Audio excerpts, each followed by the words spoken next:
Hey everyone, in the previous video we talked about the adhesive, which by the way we had to cut into two parts because it was a pretty long video, and basically, well, this is the second part to the adhesive. If you want to see these videos but in Spanish, recuérdate de ir con nuestra amiga Adriana. Su canal estará acá arriba. My name is Zuli and I will be your English instructor of these educational videos, and this is Nana and Mona.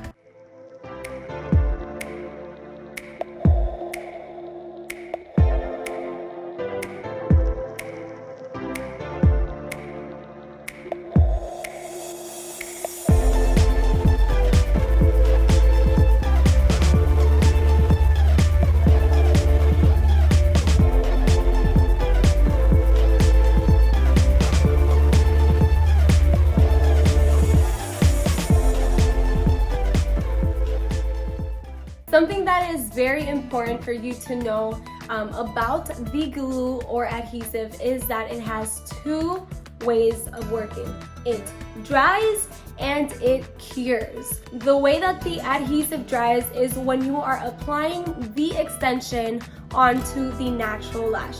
And usually on the label of the glue, it will say how long it dries or how long it takes to dry, anywhere from 1 to 3 seconds, whatever is on that manufacturer's label. Now, the way that the glue or adhesive cures is during that 12 to 24-hour period after that initial application of the lash extensions. Now, there is polymerization as well as crystallization.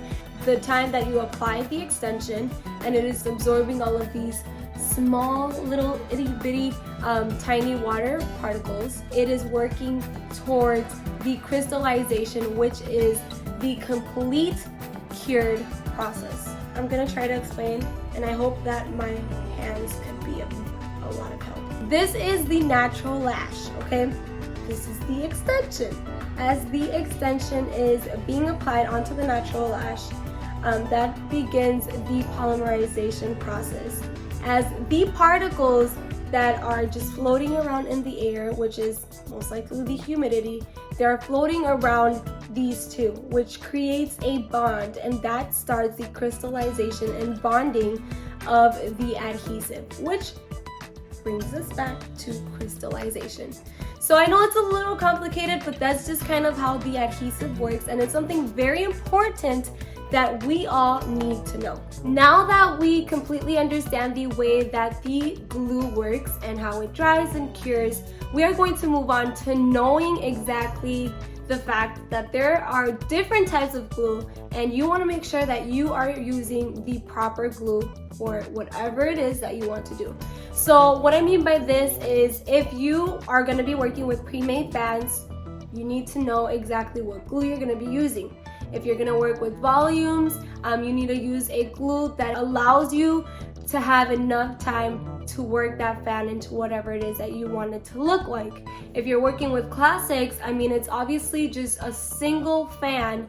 You will be working with a glue that is probably fast drying because you are going to be just picking up and applying. Also, if you are a beginner, you need to make sure that you are using an adhesive that is slow drying. Why?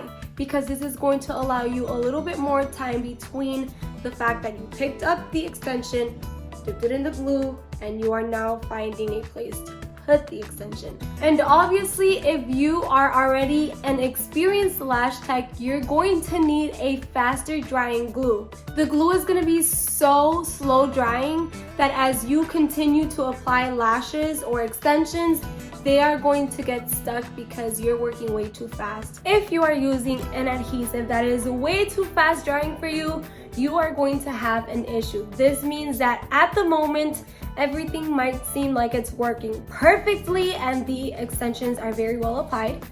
But as the client goes home, they are going to notice lots and lots of fallout.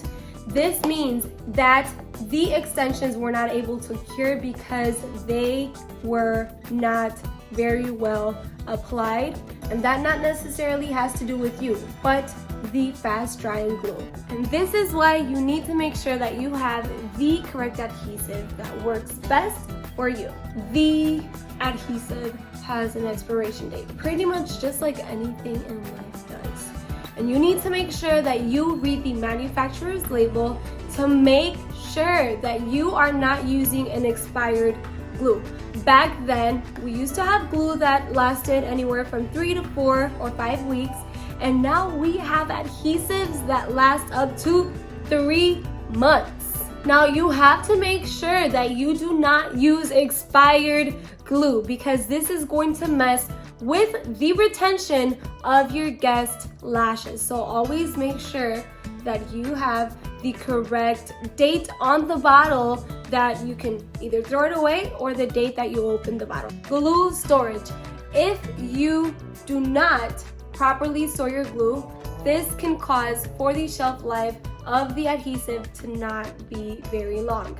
So you have to make sure that you are following all of the label requirements for your adhesive. If it says to put it in the fridge, you can go ahead and do that. Always look at the manufacturer's label. If it doesn't say anything about where to store the adhesive, you can always go to the website or wherever the vendor sells their adhesive, and most likely they will have like a description where you can get some answers from. The most common ways that the adhesive is stored: some people put it in rice, some people put it in an airtight container, some people store it in the original packaging that has the silica packets.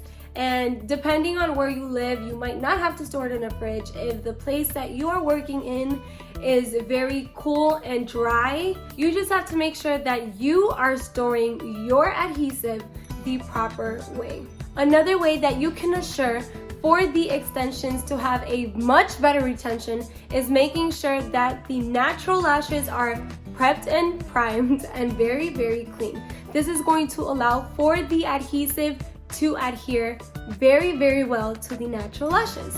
Now in the future, we are going to go into a lot of other details in how to make sure that you get better retention by cleaning the natural lashes very thoroughly. When using gel patches or just any under eye patches for the application of the eyelash extensions, you have to make sure that these gel patches are hydrogel specifically for the application of eyelash extensions. There are many gel pads. There's some for makeup application, there's for eyelash extension application, there's just skincare gel patches. Some gel pads, such as the skincare gel pads, do have lots of different ingredients and more commonly collagen, and they can interfere with the way that the glue works. And not only that, but it can cause a actual reaction or allergy. Another thing is you want to make sure that